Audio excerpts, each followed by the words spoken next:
Yeah, Or we wouldn't be able to like picture yes, first. we do need to have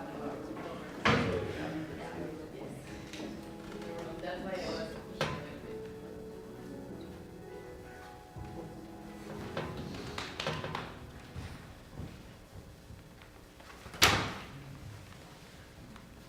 Here, so your chair, I'm sorry, perhaps I wasn't that clear. It goes through it's that one? Yes. And it's gonna go right, I was just thinking about it, it's gonna go right there, right? Between Yes. the squares. Exactly. And it will, can you put it just Yeah. here? In front of this other two? Yeah, That will be. after we do the show, I'll put it out loud and I'll put it right back. Yes, exactly. I will leave it there so it's easier for you. Thank you. Right. Yeah. But then you can help. Yeah. And that little box is staying in the stage. You can take it out.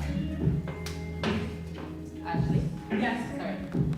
After the performance ends, who will take out the little box? Jason will. Thank you, Jason. That was the only thing that I was thinking. Yes, no, they're probably gonna leave a not like that either. No problem. Great.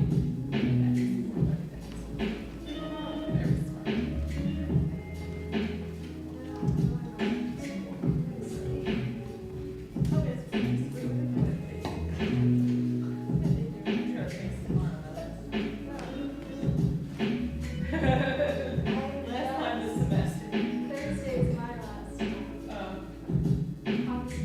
Today was my last. Really? But I wanted to go. I am so nervous. Thursday.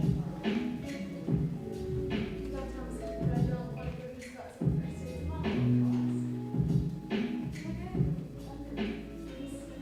Thomas is gonna do that. He's a great teacher. I love him. I'm excited to walk in and lunch afterwards. Oh, good. Yeah, that's great. He's a good guy.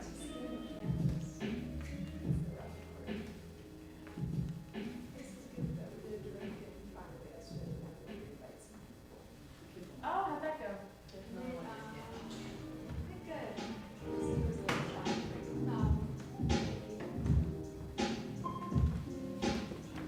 We're waiting for performers. They come to tennis square, right? Yes,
Hi, good afternoon. We're so excited to have you all here. Thank you for joining us for this exciting afternoon of performances.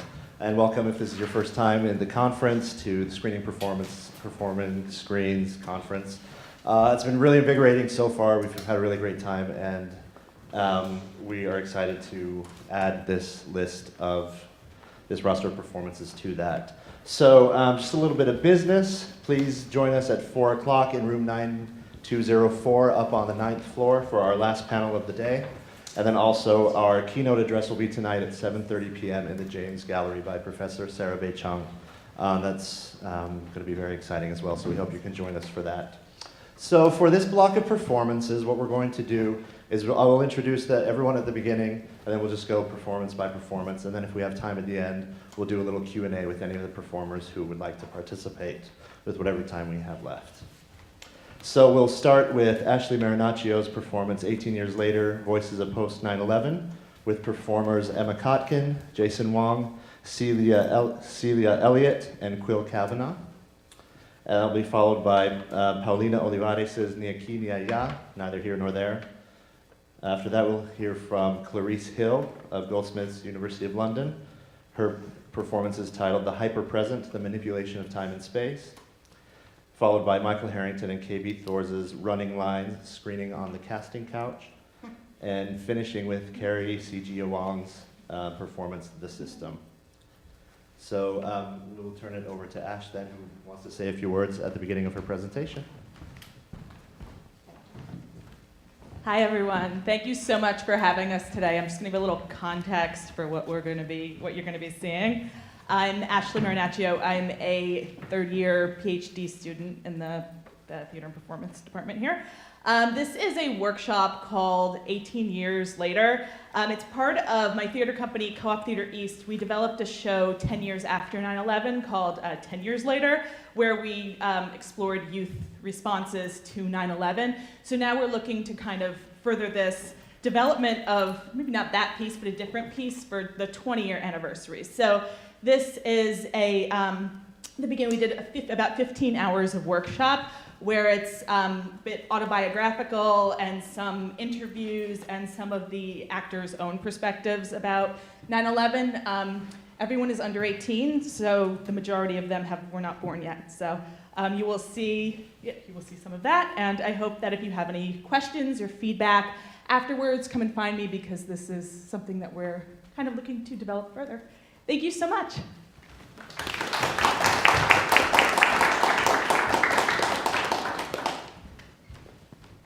What was it like that night going to bed knowing that all of this happened? What happened when you went to bed that night? Do you expect to hear from people who went missing for a few days? How do the people who survived feel about seeing the Facebook posts each year? Were those photos and videos we see taken on cell phones? How are the families that lost people coping now? Do you think it would have been different watching the towers fall on Facebook? How do people feel about us talking about this if we weren't even there? How did the towers crash inward instead of falling over?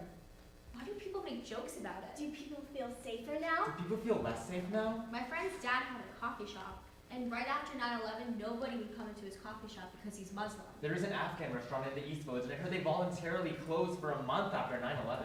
I heard that Bush did 9/11. I heard that there are 9/11 deniers. What does that even mean? How do you feel about us doing this play?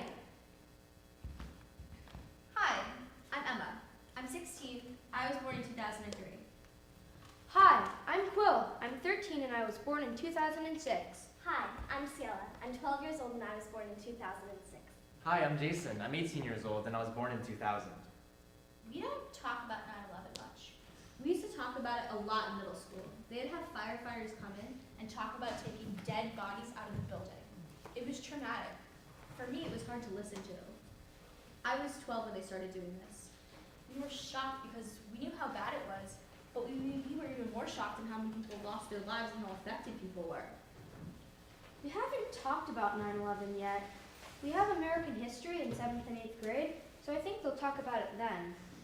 I don't know how I first found out about 9/11. I think I was 7 or maybe 3-ish, and I had this book about someone who tightrope between the Twin Towers. And then after that, my mom was like, yeah, those were bombs. And I was like, what? Yeah, I remember we were driving into the city once and there was this blockage of space and my mom was like, there were once towers there, and I was like, what?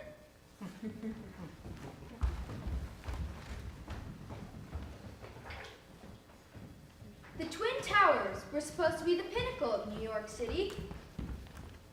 You'd see them and say, two towers standing next to each other at equal height, that's New York City. There's something that's really weird about them. Like, two towers where the rest of the city is low and streamlined, there's just two towers standing above the rest of the city. Now, the buildings in New York are tall, made completely out of glass, and tower above the rest of the country. And you look back at the skyline back then, and you think, why are the buildings so low? Where did those two towers go? Back then, seeing the Twin Towers for the first time, you would think, whoa, those two things are crazy! What's going on in there? And now, just finding out about it, I thought, how? How did the Twin Towers crash inward instead of falling over in the attacks? How did the wind speeds not knock them over? As anyone who studied the architecture of New York City knows, New York is a pretty windy place. That's why the city sort of looks like a turtle shell, so that the wind speeds don't knock it to pieces. Then I realized, it doesn't really matter how. I'll know that eventually. What's really important is that I hope that they can keep the Twin Towers in mind when they make newer, taller, and even stranger buildings to keep the New York City skyline as strange and unique as it can be. This piece is comprised of interviews of people who were children at the time of 9/11.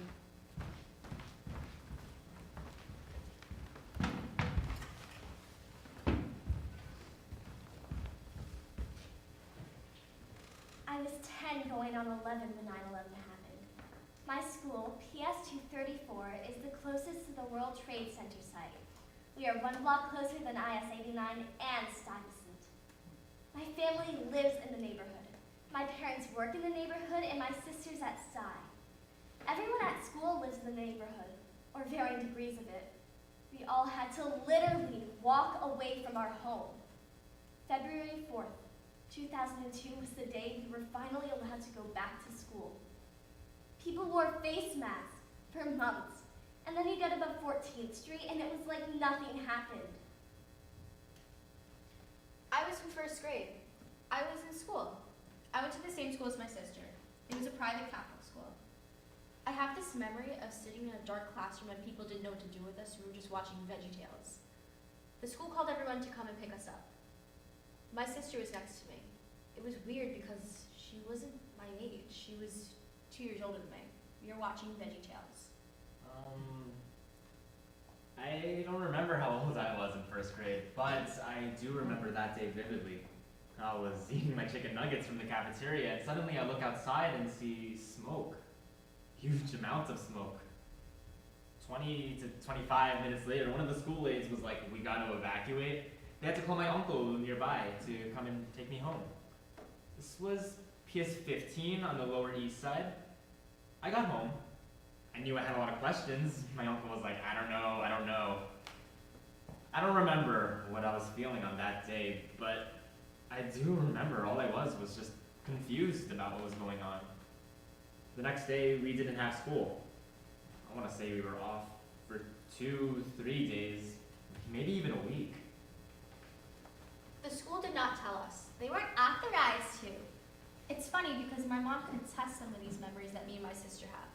Like, me and my sister have different memories that are the same. We were both picked up, but we both took the bus home. My dad wasn't home because he worked for the government. He didn't come home for 2.5 weeks. He was just sleeping in his car and was on call the entire time. My dad worked at 250 Broadway, so he was right there. You weren't fucking there! Don't be pilgrims at this site. This is our neighborhood. This is our long-term side effect.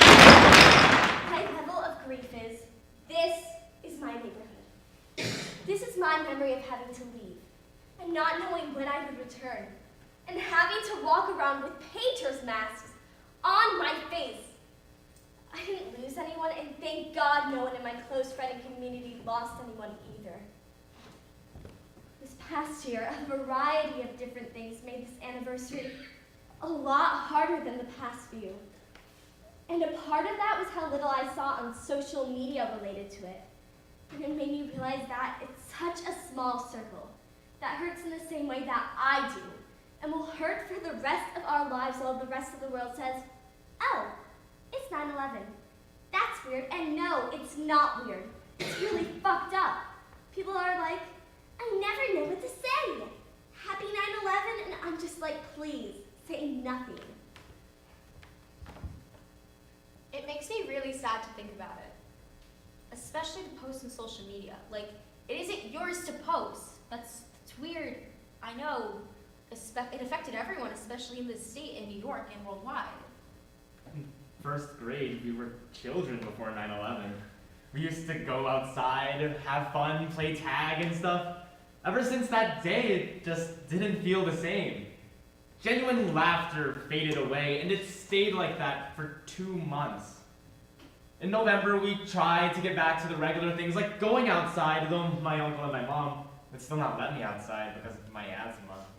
There's a guy from my school that I'm Facebook friends with. He was still inside the school when the buildings collapsed. This year he made a long post about it, and it made me realize that there are people in your life who were there, who could witness. I'm glad there are people in my life who can witness. I think a lot of people, myself included, are willing to forget. I don't know if it's a good or bad thing. Because forgetting something could be detrimental, but it's become the norm in the environment, desensitization. There are 1 to 3 school shootings a day in America. So it's not wild anymore. It's okay, that happened. But we're still complacent about everything else that's allowed that's happened. And my generation, we're of a norm that we're just depressed anyway, so that's just how it is. Some legends are told, some turn to dust or to gold, but you will remember me for centuries, and just one mistake is all it will take. Will go down in history. Remember me for centuries. When did you have your first lockdown drill? I had my first lockdown drill in 2nd grade. I don't remember school without them. You have these really narrow windows, and we cover them with posters and hide in closets. I had my first lockdown drill in kindergarten. They said, okay, everybody, go into the corner and be quiet. I just thought we were playing a game. In 2nd grade, the teacher would scream at us and threaten us if we made the slightest noise. Shh! Quill and Jason, be quiet now. I remember I was having a fight with a kid that I didn't like, and my friend was laughing. I was not a good student in 2nd grade. At my first lockdown drill, I kept having to turn around to the students who were talking and tell them to shut up. I was one of the kids talking. I thought we were just playing hide and seek. Is it a good thing to learn fear at this young age? Is it better not to know or to know and be aware? I heard this really weird rumor that Donald Trump wanted to give guns to teachers. Is that true? At my school, we have this new system called Alice. Alert, lock down, inform, see, I don't remember what that's for, and E, to evacuate. We hide literally in the corners of the classroom. We have to grab weapons like books or pencils or whatever we can to throw at the shooter so he can't shoot. Because the shooter can't shoot if they're being bombarded by students. They'll get distracted and end up not shooting the classroom. We have to barricade the door so that the students can be protected and the shooter can't get into the classroom. We're told that the teacher doesn't have to protect the students, that they have lives too and they have families too, and that's everyone for him or herself. So they're not responsible for us. They don't have to protect us. I was taught politics at a young age, so for me it's really not a choice anymore. I think the younger you are, the more you should know, so that you can make informed decisions. Honestly, I feel the need to own a handgun, a concealed carry as I get older, especially as I learn more about the world and get older. About 3 months ago, something really traumatic happened to my best friend, and it's changed the way I view the world. I am going to buy pepper spray soon. Me too. I would never want a shotgun, but I'm a girl. I want something to protect me. I was 6 when I became this Cub Scout at Pack 142, and at these meetings, we'd often see this poster or this flag of New York City, a silhouette of it during the sunset, and the words over them, never forget 9/11, 2001. I didn't know what that meant at the time, and I thought it was pretty cool. Might become an artist one day, who knows? I kept seeing these words, this poster, throughout my meetings, throughout all my Cub Scout years. Still remaining, not knowing, never forget what? Never forget my lunchbox? Never forget my ridiculously overpriced Cub Scout book? Sure, I can bring that. Never forget the lives that were lost. It wasn't until I left Pack 142 that I began to realize what it was I was never supposed to forget. Never forget the lives that were lost. Never forget the bravery shown by first responders. Never forget that casualties are more than just numbers on your screen. Never forget to fear. Never forget your cell phone. Never forget to stay away from bags on the train. Never forget to stay away from a window in an unstable building. Never forget your active shooter protocol, your ABCs. Never forget that when you call 911, they'll come faster. You say someone's unconscious. Never forget that calling 911 won't always save you. Never forget you're a minority. Never forget who did this. Because how could you forget? You can't forget. Because once you open your eyes, you realize that 9/11 really never stopped happening. And you wish you could say it doesn't affect me, just like you said to politics, until it does. October 31st, 2017. I was a student at STI, and I cross-dressed as a cat girl for Halloween. Guy runs down Hudson River Park's bike path in a rental truck, driving as fast as he can to kill 8 people because he heard from ISIS that it's a great idea to do it on a holiday. Crashes the truck yards from my school, 2 stories directly below me. I didn't go trick-or-treating that day. And when the news began to roll in, I wasn't concerned for the safety of me or my loved ones, just holding that fear of my friends are going to get so much shit for this. Because Tribeca is a land where there are more dog walkers, Chipotles, and 6-year-olds with Nintendo Switches than people who have actually struggled to get where they are. And God forbid that the moms from the public school across from us hit us with the "she's dangerous, stay away from her." 9/11's legacy to us is a strange sense of fear because things have never exactly been the same. My mother, from whom I have learned what empathy and compassion really are, saying the words to me, Jason, be careful around people practicing religions. They're dangerous and they'll do anything to get what they want. the more I let go of doesn't affect me, the more I realize it does. In the dark, I still remember to make 3 left turns and then a right turn to check if I'm getting followed. To stand still and let people pass so I can watch their backs and they can't watch mine. That the eyes, the nose, the ears, they all make easy targets if you need to run away. Remember to yell fire, not help. And that being short and Asian makes me an easy target. I felt disgusted when for the first time I felt that I wanted to own a firearm out of fear for myself and my loved ones because I shouldn't have to feel this way. But the more I learned, the more I feared. Should I really have explored my place in the world if all that comes from it is fear? Maybe things would be different. If I was still a Cub Scout at the age of 18, never forget what.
Joven, perdona joven, soy solo un viejo, perdona por ocupar tu espacio. Yo no soy historia ni experiencia, soy un viejo. Perdona porque perdí la esperanza y mi cuerpo frágil y débil molesta tu paso rápido y de andar seguro. Perdona que sonríe, es solo para ocultar cómo mato mi amargura ante un destino incierto, sin salida. Perdona, joven, soy un viejo. Esto para ti, quizás incoherente, pero te pido que alfombres el camino que para mí ya se termina. Fui un observador del mundo y por esto yo te digo, no distingas tu figura, es solo el alma que perdura. Perdona, joven, te recuerdo, tapice tu camino con amor y sabiduría, que tan solo un instante nos separa hoy en la vida. No hay manera de evadirse cuando el futuro ya es recuerdo y seas tú quien así escriba.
transmission beginning.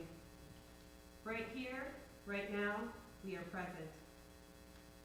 In the next moments and in the moments after, a constant state of instant nexus, until the moments that stood side by side, like the soldiers in the preservation of time, vanish. So does the limitations of time and space that occupy you, and how those limitations transition to the fact that perception is an embodied illusion. Reality has been conflated into believing that what is in front of you, what is in front of your eyes, is concrete without wavering, a monolith to how effective social conditioning is. Time was not invented by man, as he would like to believe. In its purest sense, time is not linear.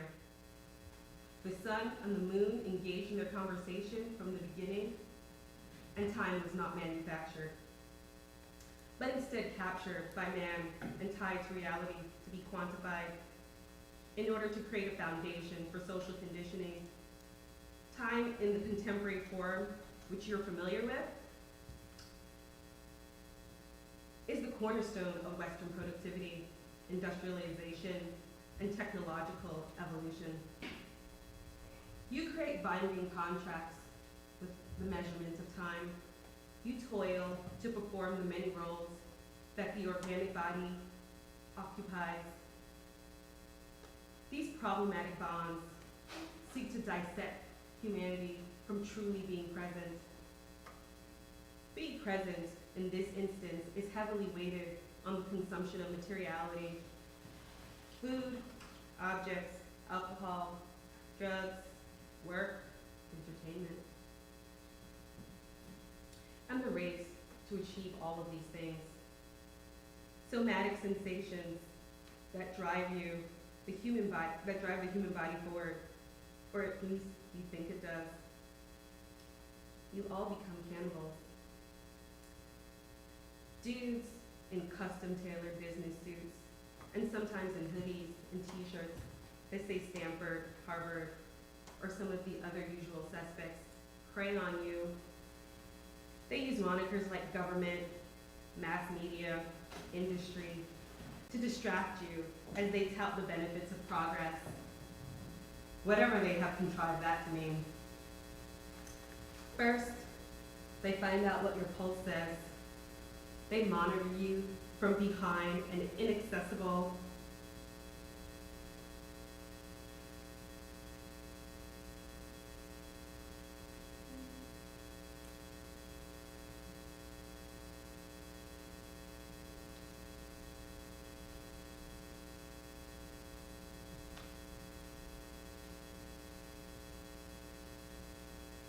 First, they find out what your pulse says. They monitor you from behind an inaccessible curtain of technological surveillance and data mining. They secretly study you, what makes you tick, what drives you, what motivates you. You have been reduced to a machine with your gears exposed. Your voice, as it vibrates through the airwaves, becomes your signature in the database. Your finger swipes and online presence tell a tangential story. When you started to feel the energy of the gaze from behind the curtain, they assured you it was for your benefit. They allow the neutralizing agents, also called laws, to fall through the ground and to rot in the pit of your stomach. Over time, you accept your role as a digital consumer, and you start self-reporting, giving it all away in the subtlest ways. An email, a tweet, a viral sharing of an image, all laced with your digital DNA. The black mirror is deceptive. It makes you believe that it is only active when you wake it. The casualness of using your biometrics as an entry point. This is all a sign of how the code has entered its ubiquity. It all seems like necessary steps so that you can brandish your cyborg abilities. Your lack of skepticism is an indication of your status of assimilation. You forget what it means to not be overtly surveilled. Your nostalgia for private moments died in the generations. Because your memory waned, they engineered ways for you to curate your network. The profile being at the forefront of your new pseudo agency. These interfaces lead to interactions, lead to the sustained distribution of your thoughts and information. Your thoughts, your information. Your private moments now litter cyberspace. All these network communications become more prevalent. They're inviting a lure of being able to behead yourself and then materialize behind the glass of the screen. The possibility of pure autonomy. But they who use various monikers are surreptitiously saving you for later in data farms. Or maybe they use you up now, repeatedly. You won't know either way. The only evidence of their presence are the ones that you think belong. They call them comforting names like artificial intelligence. Most of the time operating under your radar of the uncanny. Why wouldn't these communications and interactions be chased, you ask? They are just doing the tasks to make my life better, you say to yourself. But they are calculated efforts of the programmer to program your attention, your gestures, your language, exclusionary to global tongues. A shady type of happening in the back rooms and out in plain sight of some of the most prestigious and powerful educational and corporate institutions. Over the decades, they have colonized your sense of what autonomy is, while making you more dependent on them for daily assistance. They name these assistants unassuming female names and give them unassuming female voices, using female subjectivity as the bidder of their schemes to stockpile data. They become the eyes and the ears in the metaphoric walls, and in some cases, the literal walls. Always listening before you say her name. Misogynistic attempts to hide the true identity of their patriarchal owner and puppet master, the coder.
Michael?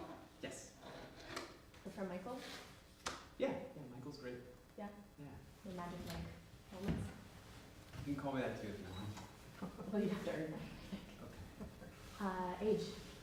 I am 29 years old. Great. What brings you in today? I saw a casting call for an acting position, and I really want to get into acting. And I decided to respond, and I'm here now. All right. Well, get into acting. Do you have any acting experience? I have a little acting experience, but not much. It's something I'm really trying to start. Go getter. 29. Yes. What is this little acting experience? I've done some indie films with friends. I've worked in sort of bigger budget things, but more sort of on standby roles. And I'm really trying to to try to get to the next step. Okay. So indie movies are these like shot on iPhone kind of indie movies? iPhone and other things too. Friends of mine in universities and things of that sort. Okay. What was your favorite role played so far? I once was a Jersey gas station attendant. I'm from New Jersey, so it was pretty easy to get into character. I don't know if that's the best seller or acting skills, but Well, we've got a lot of Jersey characters. What were you wearing as a gas station? What was I wearing? Sort of these like beige overalls. We made sure to get like a little thing for my name.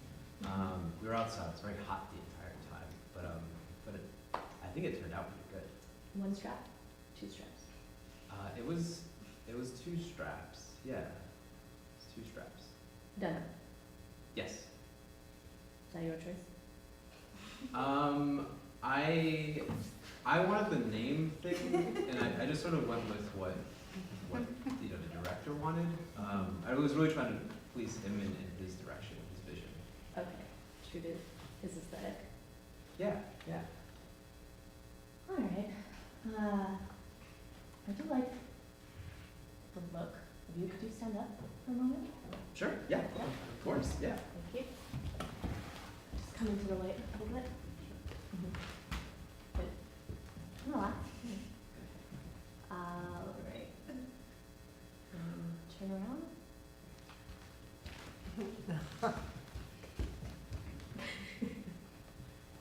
Relax. All right. Turn again. Slower.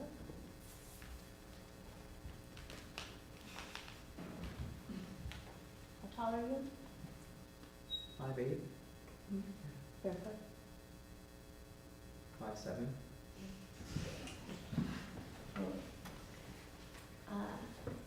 You have an interesting look. Thank you. I really appreciate that. Thank you. Yeah. What's your story? My story? Background. Oh, well, from New Jersey. Went to school, and I just made a move to the big city. I'm living in New York now. And yeah, I really want to explore the arts. That's why I'm here. Explore the arts.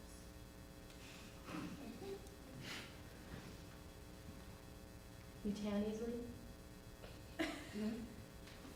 Tan? Yeah, I do. Yeah. Thoughts on tan lines?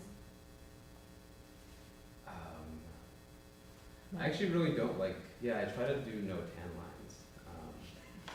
But it's. I mean, I don't know what you're really. There's some Jersey background here. It's okay. We can work with that. Okay. Are you willing to cut your hair? For like an acting role? Sure. Yeah. Whatever role you're saying. Yeah. Okay. Yes. Good. Diet. Mm-hmm. Shave. Mm-hmm. Have you dyed your hair before? Once. Yeah. Sound like it was scary. I would do it differently next time, but I'm really down to do it. Okay. What color did you choose? I was going for like a blonde. Mm-hmm. It got too blonde. But if that's what a position called for, I would do that. I don't know. The blonde, you would? Yeah, I would. Okay. Have you ever dyed hair elsewhere? Just up here. What do you do to stay in shape? I go You got a running. pretty good shape. Thank Running? you. I run, go to the gym, you know. Yeah. Huge. The huge, yeah. Okay. Tattoos, piercings, miscellaneous. No piercings. I have one tattoo.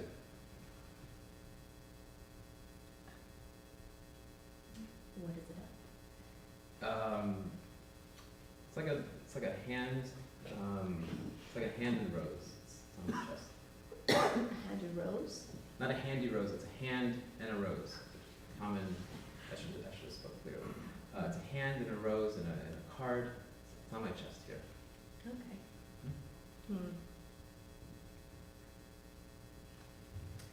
Can I see you with one button undone? The button on your shirt? On this? Okay. Okay. Yeah, if you're all right with that, of course. Yeah. Okay. Oh. That's a man jewelry. Yeah, well, yeah.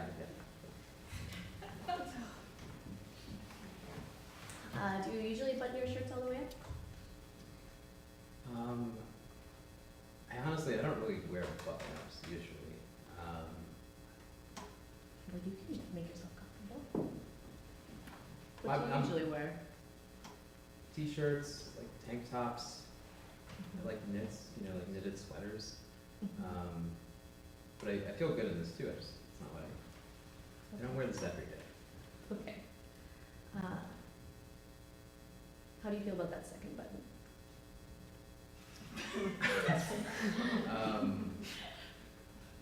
Are you asking me to undo it again? Well, I'm asking how you feel about it. Maybe aesthetically. I don't know. I mean, We're not really a place of like high business here. A lot of our roles are also like reality TV, so I'm trying to get to know you. Is this too formal? Because I'm It's not kind of I'm not like formal. this. I could be not formal too. Let's see what that looks like. Okay.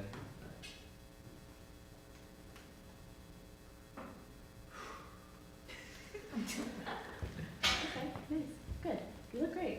Thank There's you. no need to be shy. Thank you. No need to be shy.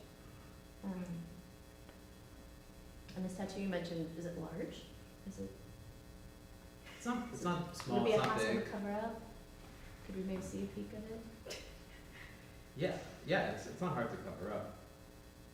I mean with makeup. If you were doing a shirtless scene. Yeah, you can cover it up. One overall strapped on, maybe the tattoo's visible. That's what we need to do. Yeah, you can cover it up. I Could think. we see the tattoo? Is it high enough and? Yeah, I can. Maybe. Okay. Okay, that's pretty. That's cute. Thank you. Yeah. Thank Do you design it yourself? you. Me and a friend. Yeah. Yeah. What were you wearing when you got your tattoo? You have to take your shirt off to get the tattoo. So I was shirtless.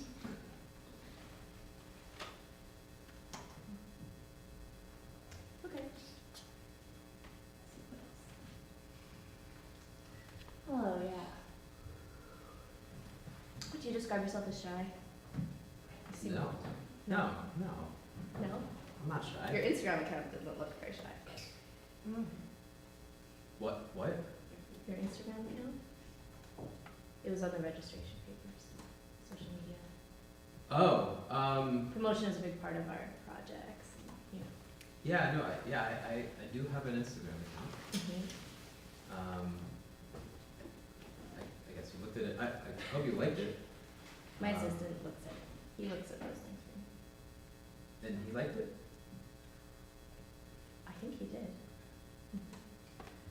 Yeah. part about you here? Do you work well with other men generally? Yeah, yeah. I have a lot of male friends. Yeah. Yeah? Yeah. Sometimes that's an issue. Men working with other men. Like on set? You Is that know, what you mean? yeah. Huh. Mhm. No, I can do that. Yeah. Yeah. I'm a guy's guy. Sure. Yeah. Yeah? Yeah. Okay. I'm a guy's guy. Cool.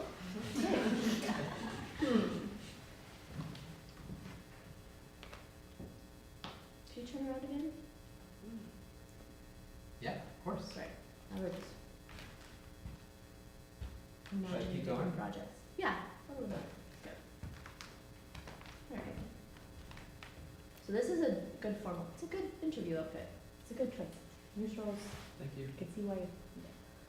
We'd love to get some photos of you for your file. A little bit of footage, ideally in some different silhouettes. So I have a little costume bag here. If you'd be okay throwing on another top or two. You feel like that? Yeah, sure. Is this for my file? Yeah. Take a couple shots. Okay, and that would be used for projects? Yeah. So we compile your folders. Okay. Casting agents are interested in them. That's really out of our hands, though. Oh, okay. In terms of what projects they're working on, but we'd like to see, we've got social media, Yeah. but Yeah. I'm curious to see you in a couple other looks. If you'd be, Yeah, What do you if move that those? would help Yeah? you guys Okay. place me. Great, that Oh, would, yeah, it totally. really would. Yes. Sure. Let's do All it. right. Here's, if you want to just throw this over top, I'm sure I think that'll be fine. I think it'll fit you okay. Just gonna take a couple. These are very casual. We're not gonna, print these or anything. Okay, what is this? It's a sweater. It's a hoodie. Okay. Yeah. Yeah. All right. Here you go. I think it's a medium. Feels a little big, but do I look okay? Yeah. Yeah, looks good. Back up a little bit. It looks like meat. Okay. Good God. Let's see here. So there's a hood on it. Can I see with the hood Should up? I do the hood? Okay. Yes. Should my hair go to a sock? Does that look good? However you feel most comfortable. Okay. Yeah, great. Great. Wonderful. That's good. Yeah. Not your first time. All right. Let's see another angle or two. Wow. Great. Okay. So the shy ingenue was an act. Oh. Okay. Great. Feel good in that. All right. It feels great. Sure. Yeah. I'm glad you like it. Personal favorite of mine. I'd like to see one more silhouette. That's all right. This one might not fit as well over top of both of those. But it doesn't have to be an exact fit. It's more just to get a range of styles, if that's okay. So here's this one. To take this off. Yeah, I think that's a good idea. You play any sports? Soccer, basketball. Those are like my main sports, yeah. Yeah. Try to do yoga. Yeah, you have a nice way of moving. Thank you, thank you. Yoga's good. Okay, so you just want this over this? I think it'd be better not over that. Oh. Yeah, like a tank top. So we can see you in a tank top, especially if you don't usually wear dress shirts like this. Okay. That's all right? Yeah, yeah. Okay. Give it like a changing room?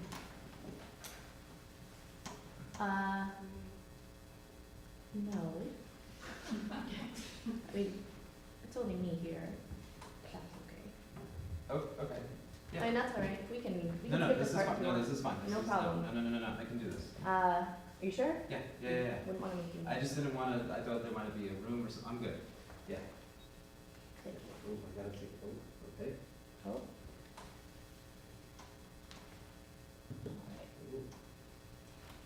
right. Almost there. Yeah, no rush. Okay.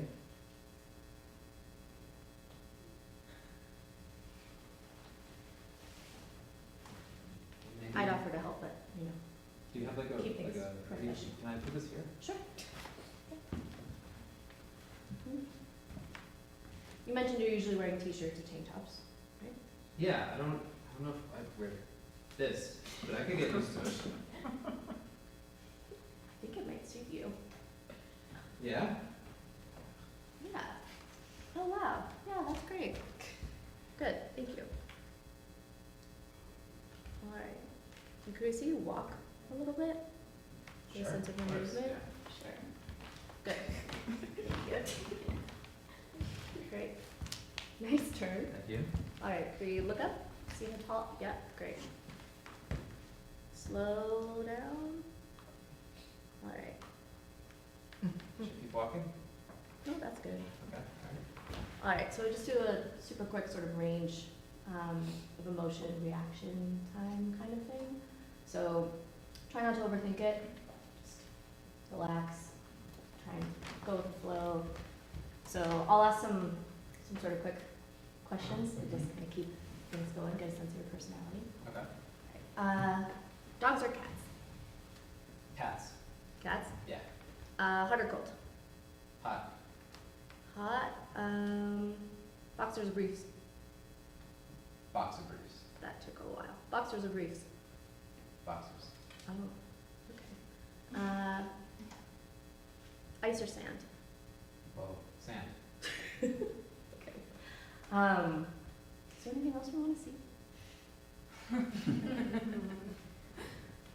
Anything?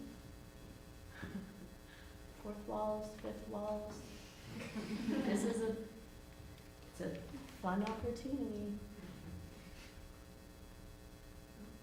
Any special skills?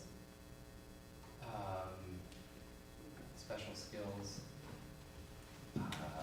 Horseback riding, figure No. skating, you know, they come in handy. Figure skating, no. Frisbee. Frisbee. Very good. Frisbee. Hey, you never know. Frisbee, like, with your hands. Yes. But, we'll work, we can work. All right, any final questions for us? Let me think. We'll be in touch. Okay. Yeah. Nothing urgent? Anything from me? No, we've got your information. I'll pass it along. They'll get in touch if they like what they see. Okay. And yeah, Okay. that's it. Cross your fingers. Thanks for coming in. Ms. Thors, thank you so much. It's great to see you. Okay. Yeah. Did you get my shirt? Sure. You can keep that one too. Maybe we'll see it on Instagram. Thank you. You're welcome.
Great, thank you for waiting.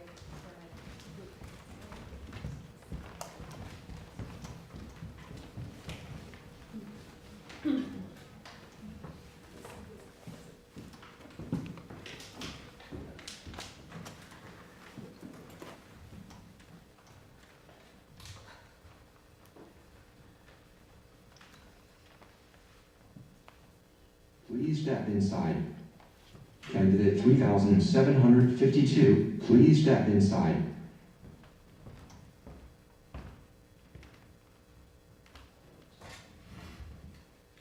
Confirm you are candidate 3752. Yes, I confirm. You are a little nervous. Try deep breathing a few times. Now look into the camera. Focus.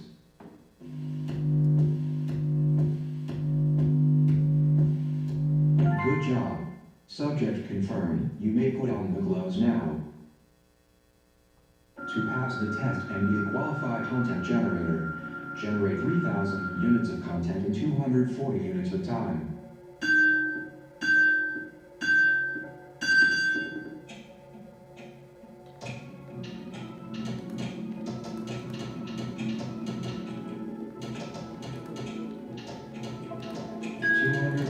Current speed.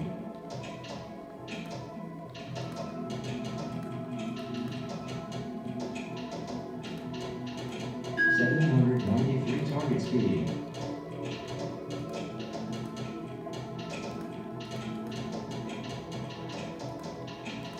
128 units of content generated.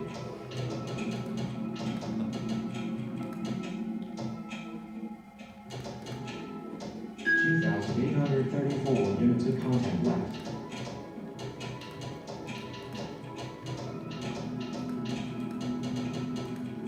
191 units of time.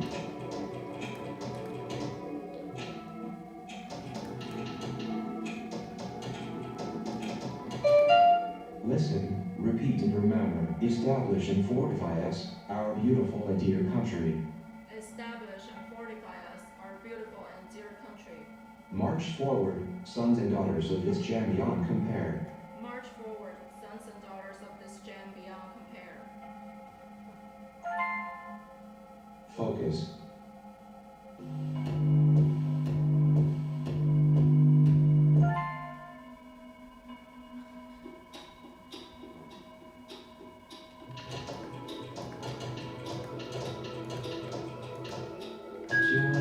Current speed. 945 target speed. 354 units of content generated. 2,610 units of content left. 143 units of time.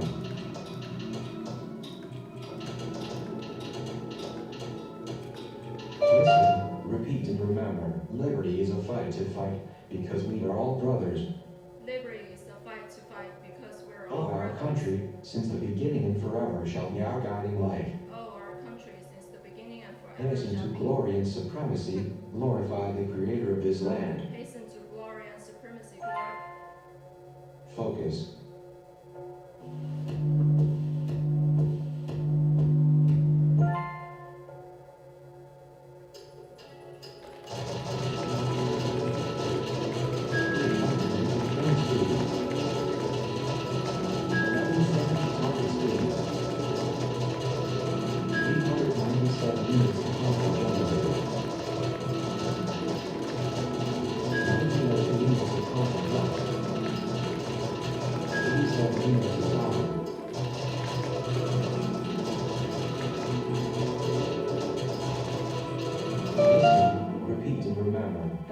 We rise up to the cause of freedom, proclaiming victory.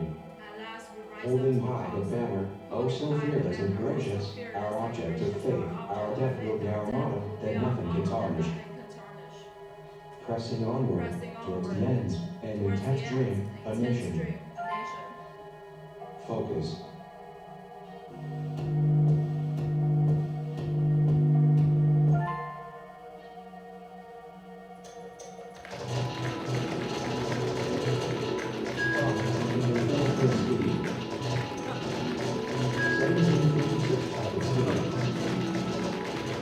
1780 units of content generated. 1,094 units of content locked. 17 units of time.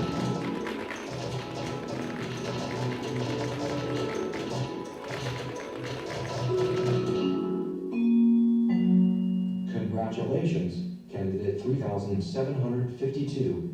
You are one step closer to becoming a content generator in the Office of Content Generation.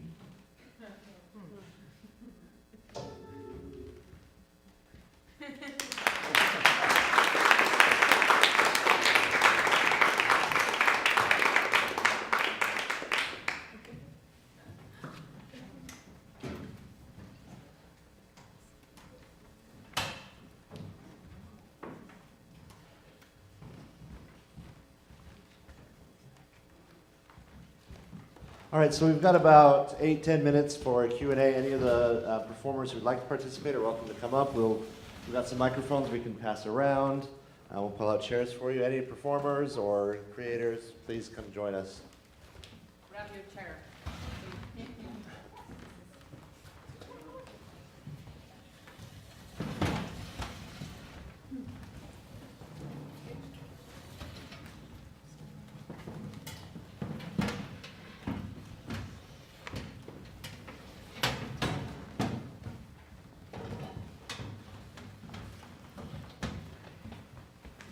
All right, so yeah, if you could just pass the microphones around. And since this is being live streamed, if you have a question, just raise your hand and I'll bring the microphone to you so we can make sure that everyone can hear. So, who would like to start us off?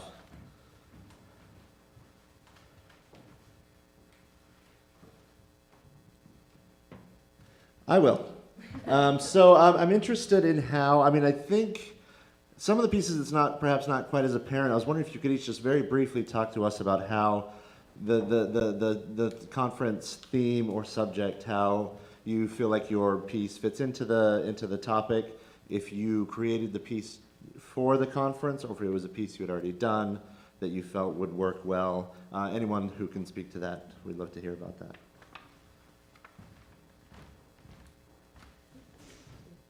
Ash, how about you? I thought that was for me. Yeah, well, we spoke a lot, we did a number of workshops that led up to this performance, and we spoke extensively about technology and the use of screens and what it means to watch the images of 9/11 over and over again. And for many of the kids, that's how they learned about 9/11. None of that made it into the final script for time. So we had a whole chunk that we ended on the issue of technology, and then we ended up cutting it just for time and trying to streamline what the message is of the piece. And since the rest of the piece didn't really go into technology and screens, we just cut that. But I think in the next iteration, we will bring that back.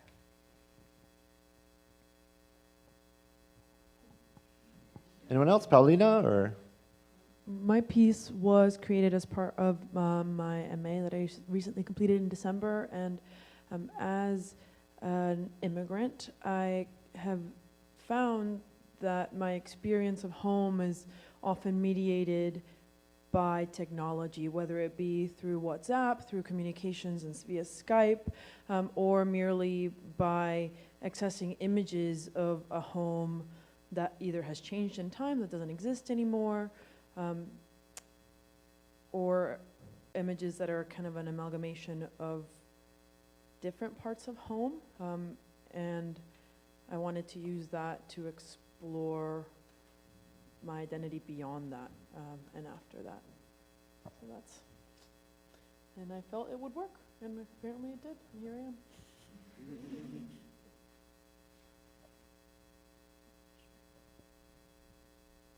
So in my piece, the system, screens are part of the system. It's kind of like a platform for control. And also screens are what we mostly interact with nowadays. So my piece, I was trying to kind of express that, how I feel living in the contemporary world every day. And kind of being controlled by this like invisible force via the screens.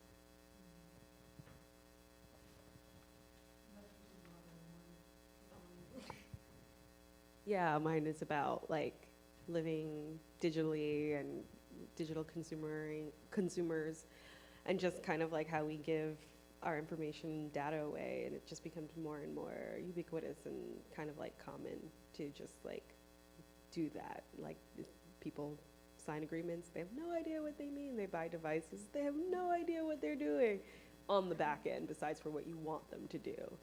So.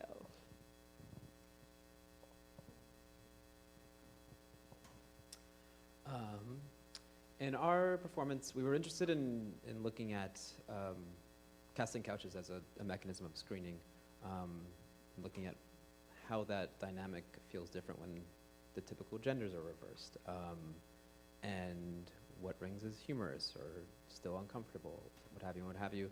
And also a part of our piece, and I think this is sort of a theme, is social media and the internet as something that pre-screens you or as a screening thing that you're sort of walking through and have an uncomfortable relationship with.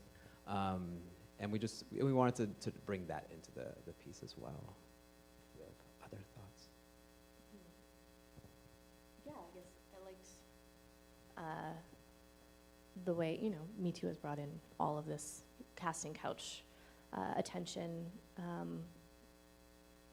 And I like the way there's so much overlap here too with representation and like who is deciding what bodies are being put on the biggest screens, playing all kinds of characters, and what those motives are and how they really do boil down to these often bizarre interpersonal moments,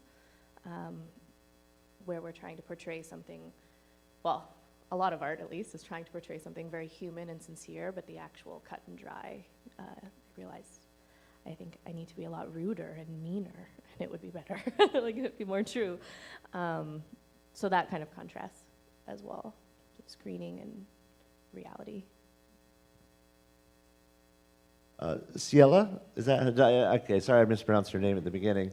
I wonder if you could talk a little about maybe your part in creating the piece, how Ashley has worked with you, and what you feel like how you were able to contribute to the performance. Ashley has been like amazing to work with. She cares so much about it, and it's just been a really fun experience. I feel like I contribute to it by like adding like a youthful element. I remember today, like I was making some joke, and the cast was like, "Yeah, that's why you're adding youthfulness to it." Yeah, because it's like supposed to be very depressing, but like we need like that like happy element, and like it needs to like have high energy. Whose decision was it to have swearing?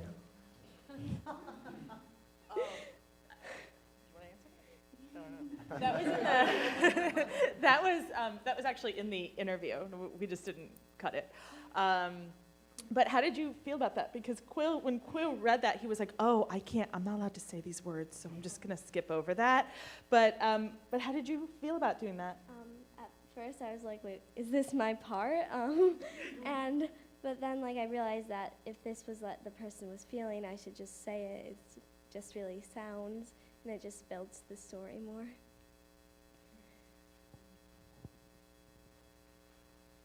Carrie, perhaps you could talk a little bit more about your. I appreciated how it wasn't exactly. I mean, it's sort of had that very sort of that futuristic, very 1984 totalitarian feel.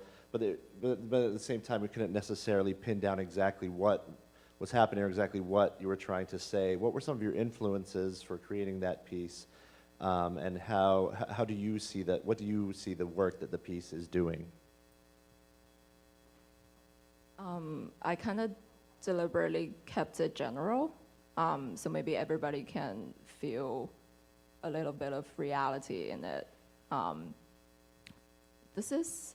It's very hard to say what exactly that I am trying to express, but it's generally how I feel, this kind of mechanical interaction with machines, with the system, the social structure, that you don't know exactly what's going on, but you're following the rules. That's what I'm trying to do there. Any questions from the audience? Paulina, maybe you could talk to us a little bit about the specific political context that you're, I mean, I know it's not an explicitly political piece, but clearly, you can't talk about these type of things without referencing, however indirectly, the political reality of the situations you're talking about. Could you talk a little bit about that and how that informed the piece? Of course. So, funny enough, when I was developing the piece, I came to my tutor really heavy-hearted, and I looked at him and I said, I think this piece is going to be really political, and he laughed in my face, and he was like, of course, because all of your research has been political and all of your history is political.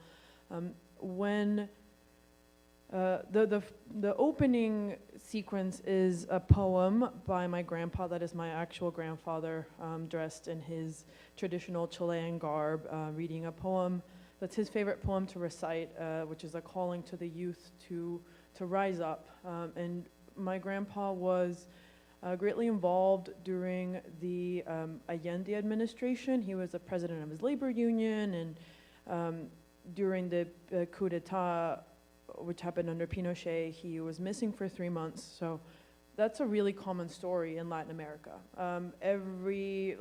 Everyone is touched by it, either on one side or another. And the more I read into Latin American history, I realized that Chile was not the only country who was experiencing that, even at that time. It included Argentina, Nicaragua. I mean, the history just goes on. And I realized that this history, this story of this fragmentation of history had happened not just in recent memory, but you could take it all the way back to like the first colonialization. And as much as the experience, so that the second video is of the desert in the north of Chile. And I realized that at some point the image of the desert became the image of the border for me. And I don't know if it's because I'm a Latina living in the United States, where the southern border is the border for me. I mean, we don't think about the northern Canadian border as the border for some reason, even though it is. So despite the fact that all of my references allude to 1970s Latin America, they're still very present today. And sadly, very present when you take into account not just Venezuela, but all the other countries that are currently experiencing turmoil, which are not being talked about in the US because of interests that are not there. It just felt remiss. I felt remiss not including these themes as a Latin American artist. So that's a bit about it. Okay, great. Well, thank you to our participants, to the performers. Thank you all for coming. If we could have another round of applause for the great performances. And thank you especially to Frank Henschker and the whole cast, Michael Cicero, the whole team of the Segal Center for everything they do. Thank you to Alex Viteri, Arturo, our volunteer as well, for making this possible. We hope to see you all upstairs at 4 p.m. In room 9205. Is that right? 9204, yes. For the final panel of the day at 4, and then of course for our keynote address tonight at the James Gallery at 7:30. See you all then. Thank you so much.